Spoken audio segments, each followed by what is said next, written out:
Coucou tout le monde, j'espère que vous allez bien. Donc je vous retrouve enfin dans la vidéo des sorties livresques de l'été qui m'intéressent. Donc on regroupe les mois de juin, juillet et août. La vidéo sera donc plus longue que d'habitude, mais voilà, vu que j'ai pas mal de retard, je vais faire une vidéo pour les 3 mois groupés et comme ça vous aurez un aperçu de ce qui a pu me taper dans l'œil ces derniers mois. Donc on commence tout de suite avec Le bleu ne va pas à tous les garçons de George M. Johnson chez De Saxus, collection Ellipsis. Je suis désolée, je vais mettre le portable en silence. Ça c'est la chérie qui discute avec un ami et ça ne va faire que sonner. Donc je l'ai déjà lu et malheureusement mon avis a été plutôt mitigé sur ce titre. Ensuite j'ai mis, bien que je n'ai pas craqué encore sur le tome 1, Néo, le tome 2 de Michel Bussy chez PKJ.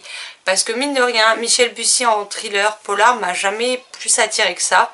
Mais là j'avoue que en jeunesse, young adulte, ça me tente beaucoup plus. Et je pense que je vais me les prendre, mais probablement en audiobook. Alors le 2, est-ce qu'il est sorti en audiobook, je ne sais pas. Mais il me semble avoir vu la dernière fois le tome 1. Et vu que je vais bientôt avoir un crédit, ce sera l'occasion. Ensuite, nous avons Sailor Moon, le tome 5 dans la série Eternal édition Pretty Guardian, donc de Naoko Takeuchi chez Pika. Celui-ci, je sais que ça devient compliqué à trouver certains tomes en français, donc j'ai pris aucun risque et je l'ai précommandé direct.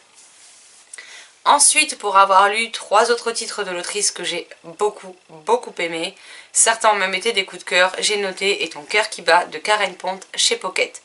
Donc voilà, Karen Pont est quelqu'un qui a quand même écrit beaucoup de livres, donc ce que je fais c'est que chaque année quand il y en a un, voire 2 des fois qui sortent en poche, je me jette dessus pour compléter ma collection au fur et à mesure.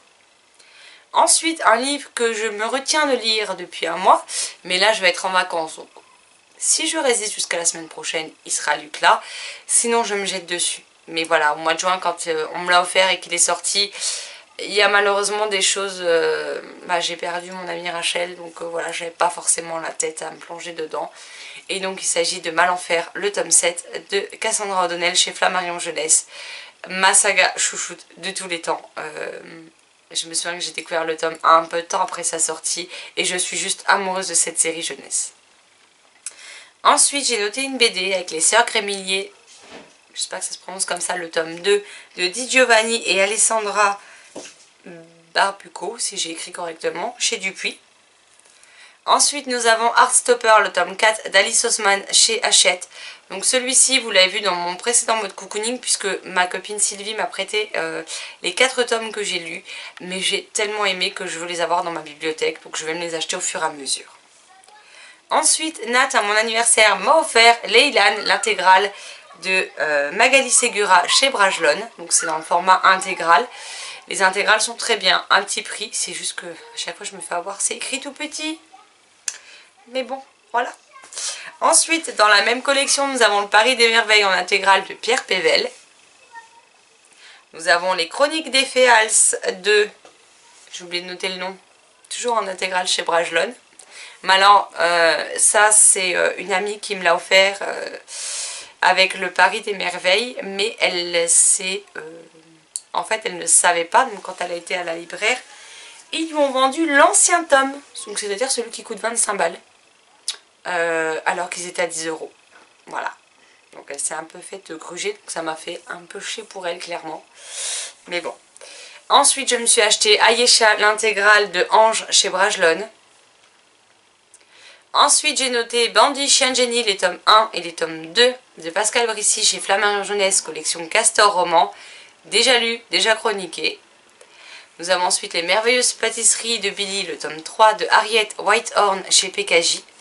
Donc là j'ai le tome 1 dans ma pile à lire, donc il faudra que je le lise, voir si j'aime ou non.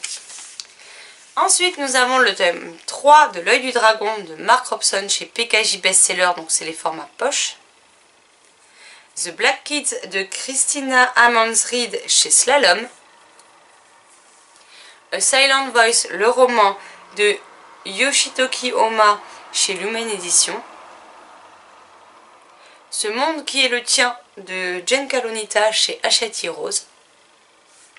Ceux qui ne peuvent pas mourir, le tome 2 de Karine Martins chez Gallimard. Gallimard Jeunesse, pardon. Le cycle du corbeau, le tome 1 de Maggie Stiefvater chez Teen Spirit. Gémaé, le tome 1 de Audrey Wessel-Dinger en auto-édition. Polonia, le tome 2 d'Oksana Hope chez Plume Blanche, qui est intitulé... c'est Déane, je sais plus le nom. La série, en fait, c'est De larmes et de sang. Le tome 1, c'était au Polonia. Et le tome 2, il me semble que c'est Déane. Mais je sais pas comment ça se prononce. Enfin, je vous mets la couverture ici. Ensuite, nous avons Au nos cœurs de Yael Hassan et Mathieu Radnak, si j'ai écrit correctement, chez Girlstream, collection Echo.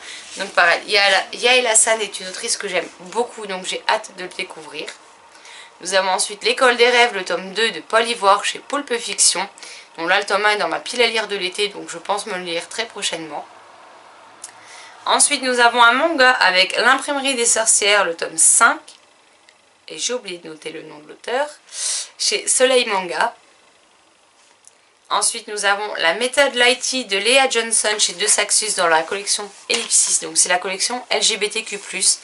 Donc, celui-ci est dans ma pile à lire. Nous avons La maison au bord de la mer céruléenne de Tiji Klune chez De Saxus, dans ma pile à lire également. Les lapins de la couronne d'Angleterre, le tome 3 de Santé et Simon S. Montefiore chez Little Urban. Rêver double de Mina aux éditions du Chat Noir. Temps mort de Ariel Holz chez Slalom. Ma licorne secrète, le tome 7 de Linda Chapman chez PKJ. C'est une saga qui me tente beaucoup, je ne l'ai pas encore commencé, donc on verra bien. A Sign of Affection, le tome 1, je ne sais plus de qui, mais chez Akatai, c'est un manga. Les carnets de l'apothicaire, le tome 4, pareil, je n'ai pas noté le nom de l'auteur, mais c'est chez Kiyun en manga. Ensuite, Malchance et Objets magiques, l'intégrale de Hope Tiefenbrunner chez MXM Bookmark.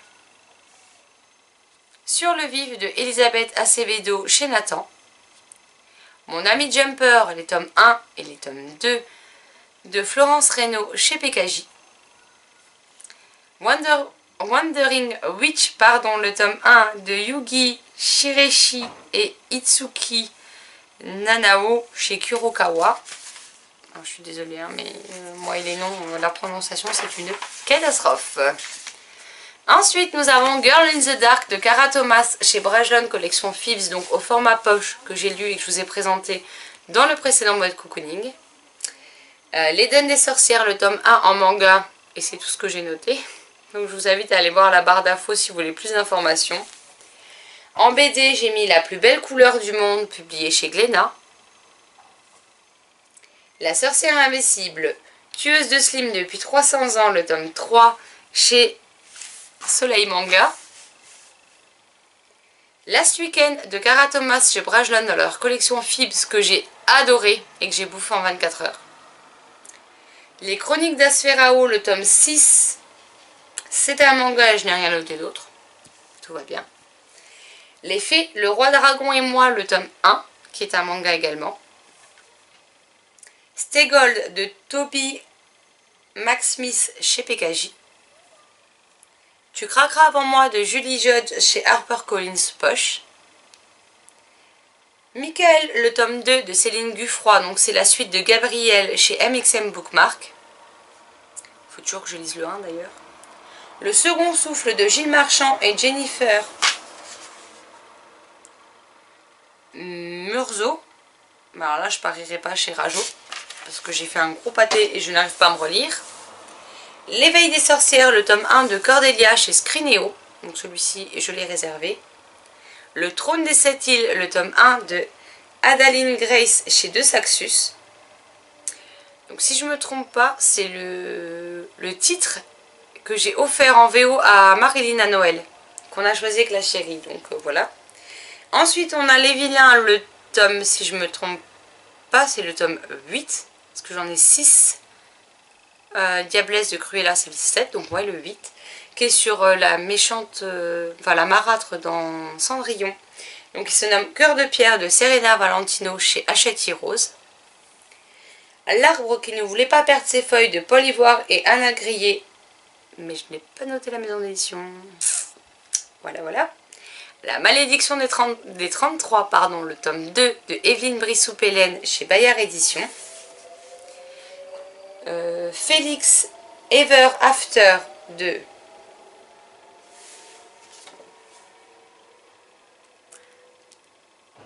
Cassen Calendar chez Slalom. J'espère que c'est ça. Les Aînés, le tome 2 de Serena Howell chez Plume Blanche Édition. J'ai le tome 1 à lire, donc si j'aime, bah, quand je le lirai, je pense que j'achèterai le 2 dans la foulée. Hein. Royal High School, le tome 2 de Yael Hassan et je ne sais plus qui chez Gulfstream. Et pour terminer, Elliot, le tome 3 de Baptiste Piriou aux éditions Little Book Edition. Donc c'est la collection des formats poche en fait. Donc j'ai déjà les tomes 1 et 2. J'attends que le 4e sorte l'année prochaine pour relire les deux premiers tomes et enchaîner le tout pour connaître le fin mot de cette histoire.